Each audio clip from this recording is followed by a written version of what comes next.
അല്ല നിങ്ങൾ എങ്ങോട്ടാ രാവിലെ തന്നെ പോണേ? നമ്മള് കൊണ്ടോട്ടിക്ക്. ആടെന്തേത്തിന് പോവുക? അല്ല നിങ്ങൾ എപ്പോഴാ തിരിച്ചു വരിക? ഇവിടെ ഉച്ചക്കൊക്കെ ചോറ് വെക്കണോ അതോ നിങ്ങൾ രാത്രിത്തേക്കാണോ വരിക? അല്ല നിങ്ങൾ രാത്രിത്തേക്ക് എന്തോ തിന്നിട്ടാണോ വരിക? എന്താണ് നമ്മൾ ചെയ്യേണ്ടത്? നിങ്ങളൊന്ന് പറഞ്ഞേ. ഏതെങ്കിലും ഒരു ബൈക്ക് ഇറങ്ങുമ്പോ ഓള പകരം 100-150 ചോദ്യാണ്. കല്യാണം കഴിക്കാത്തോണ്ടാണ് കൊളംബസ് അമേരിക്ക കണ്ടുപിടിച്ചെന്ന് ബാലേട്ടൻ പറഞ്ഞ ശരിയാ?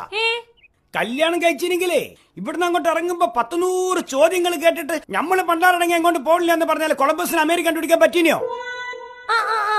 അപ്പൊ അയാള് കണ്ടുപിടിക്കണ വരെ അമേരിക്ക എന്ന് പറഞ്ഞ ഒരു സാധനം ആടല്ലായിനോ? ഈ ബൾബ്, ഫോണ്, ടിവി, ഫ്രിഡ്ജ് ഇതൊക്കെ കണ്ടുപിടിക്കണമാര് കണ്ടുപിടിച്ചത് അമേരിക്ക അല്ല. ഈ ഇന്ത്യ കണ്ടുപിടിച്ചത് ആരാണ്? ഇന്ത്യ കണ്ടുപിടിച്ച എന്റെ ഉപ്പ മമ്മദാജി നരക്കുനിയിലെ. എന്നിട്ട് ഉപ്പ എന്നോട് പറഞ്ഞില്ല. അല്ലെങ്കിൽ ഉപ്പ അങ്ങനെ എത്ര വലിയ വലിയ കാര്യം കണ്ടുപിടിച്ചാലും ഉപ്പ ഒരക്ഷരം മിണ്ടൂല. അഹങ്കാരം.